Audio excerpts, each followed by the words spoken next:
Hey guys, I'm so happy you're here with me again.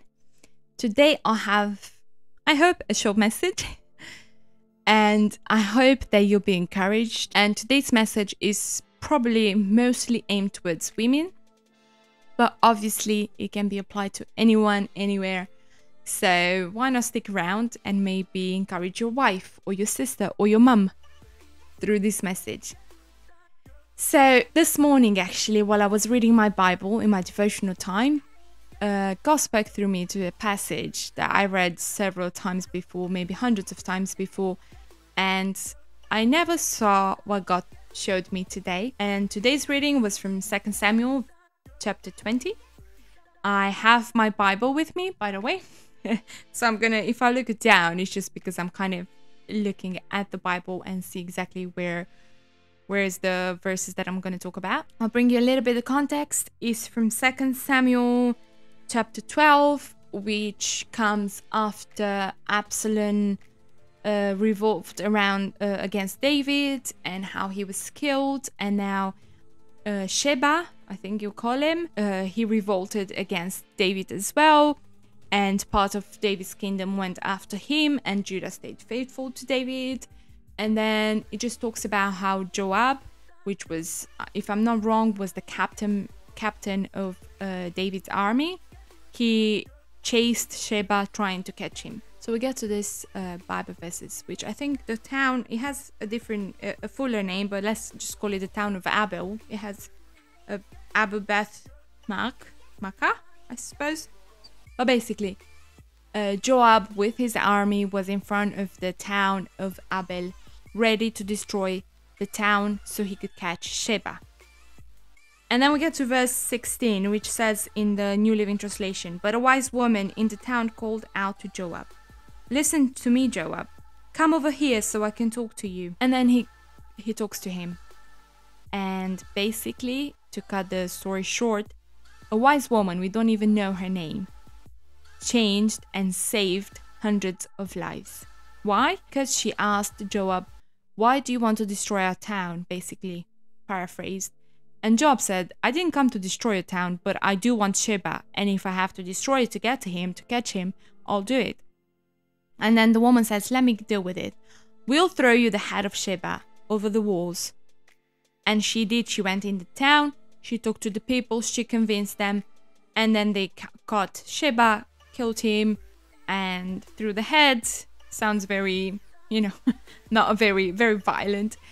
But the idea is that one wise woman had the courage to speak to the captain of David's army and change hundreds of lives, save hundreds of lives. So basically my encouragement for today is just like, you have the power in you as a woman to change lives, to change destinies. And it's not always about, fighting your way in the front, fighting your way through so you can get to the top. It's about being humble. It's about being wise, which means drawing close to God. Get deeper into a relationship with God. And just through your daily life's task, there will be probably more courageous opportunities coming your way. But even through the mundane tasks, you can change lives. I know it doesn't seem like it, but you have the power and you can change lives. It could be through the meal that you're cooking for your sick neighbor, or through the bouquet of flowers you're sending to your friend who's in hospital, or sending the message to a friend you haven't spoken in ages, but you just kind of thought of her and felt like writing her that message, and you might have saved her life. A few years back, I think it was, I read, it was like this story traveling on social media, which was about, I think, Starbucks. Anyways, one of these coffee places. It wasn't in Romania, so it must have been America or the UK. And this lady went through to drive through to get a coffee. And the barista who was there just, I think, wrote a very small message on the cup. You know how they normally write your name. And I think he wrote "smile" or "you're loved" or "you're worth" worth it, or something, but very short, nothing big, nothing, you know, didn't preach the gospel to her or anything like that. Something very simple. And then the lady posted on social media afterwards the story, and she said how those little words on a cup of coffee saved her life. She was planning to commit suicide because she just felt at the end of it, she felt worthless, she was just done with life. And a barista in a coffee shop threw a message on a cup, saved her life.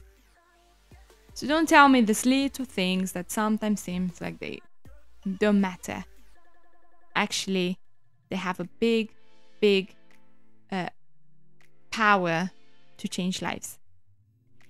And reading this passage from today kind of brought me back to a different passage, which is found in Numbers 27. And it's a passage through which God talked to me not long ago, a few months ago. And it's about the daughters of, now I'm not going to be able to say that name, but let's give it a try. It's going to sound super weird. Zelophehad? Anyways, go and open your Bible and see how it's spelled and try and read it. But basically, it's about 5 women, 5 young girls, I suppose. Could be young adults. 5 women, 5 sisters that had the courage to speak up. And through that courage, they changed generations after them. Basically, we're talking about an age and an era where women were not part of the inheritance. They were kind of devaluated in a way. They didn't have much to say, not much value in a society. And they decided, probably they were scared, probably they were shaking. I don't know.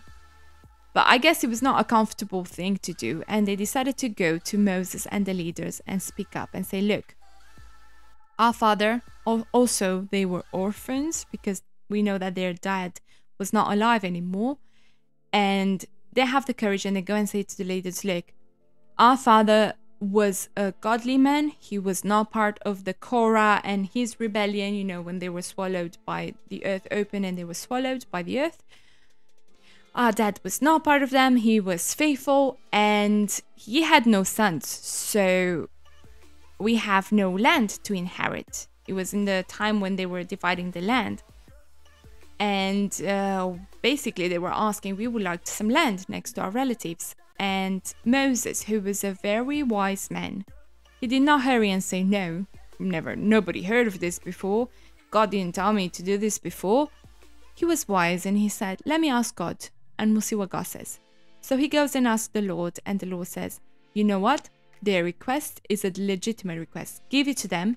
And not just that, but change the law, have it written down that in the future, if ever this happens again, that a man has no sons, that the inheritance and the land would be given to his daughters. 5 young girls that changed the destinies of generations to come after them. To me, it's so amazing because it didn't seem like it was a big thing because it requested a lot of courage from them, but it wasn't like, I don't know, they went and they fought in this battle or huge things, you know?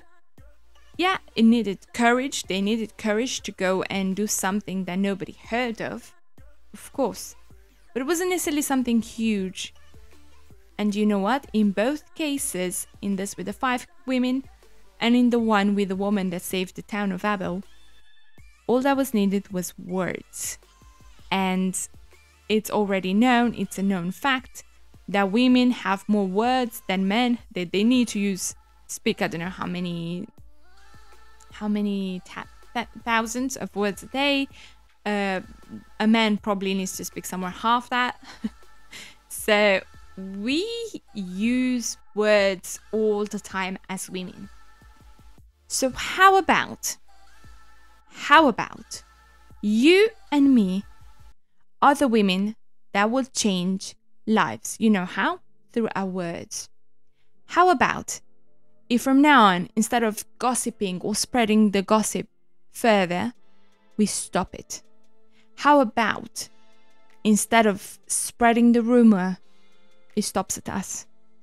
How about if generations before us, whether it was the grandma, great-grandma, grandma, mother, that were speaking words of death, that were saying all the time, oh, you're not capable of anything, oh, you're stupid, oh, you'll never amount to anything. How about we are the link in all the chain that will change the history, and although death was speaking over us all this time, we're going to start speaking life from now on.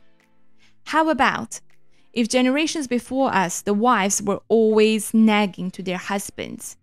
How about we are the link in the chain, yeah, that will change the history of the future generation, and we will start speaking with respect to our husbands in front of, when it's just us, in front of our kids, in front of the world. How about if generations before us, women in your family were speaking down on children, shouting, exploding in really bad words?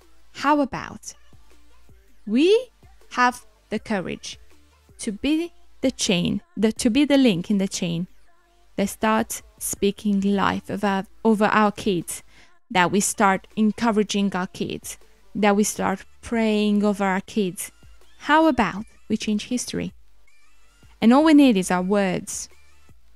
Words have power. The Bible tells us, with your words you can speak life or death. How about we change the history by starting from today to speak life? Speak life over our husbands, speak life over our kids, speak life over our parents, even if they spoke death. Speak life in the lives of our friends. How about instead of filling our times with gossip and rumors and just defamation of others, how about we start lifting others up? How about instead of going and saying to a friend, have you heard of that woman, that mum, that friend, that woman from the church, what she did, in a bad way? How about we go and say, did you know that woman from the church that probably nobody puts value on, she's serving every week a meal to the homeless, or she's going every week and visits the sick, whatever she's doing. How about we start looking for the good in people? How about instead of just, being so quick to get the rumors and the gossips, how about we look and study the people around us, and we start spreading the good character those people have? We have the power to change lives. We have the power to save lives. We have the power to be the link in the chain that changes the history for the future generations. You want your daughters and your sons to have a better marriage than you have? You want them to have a better start in life than you have? Then change the atmosphere in your house. Many times, Sam and I, we tell people when they get married, it's true, the husband is the head of the house. He's the priest of the house. But you know what? The woman is the heart of the house. And the heart kind of changes the atmosphere of the house. If the woman is angry, the whole atmosphere in the house will be unsettling. But if the woman brings peace, love, joy, faithfulness, and we can go saying all the fruit of the Spirit from Galatians, when this happens, there is a shift in the atmosphere. You woman that you're listening to me, you have the power to change your family from a hell atmosphere to a heaven's atmosphere. Take courage, be brave, step forward, and through those little things, change the world around you.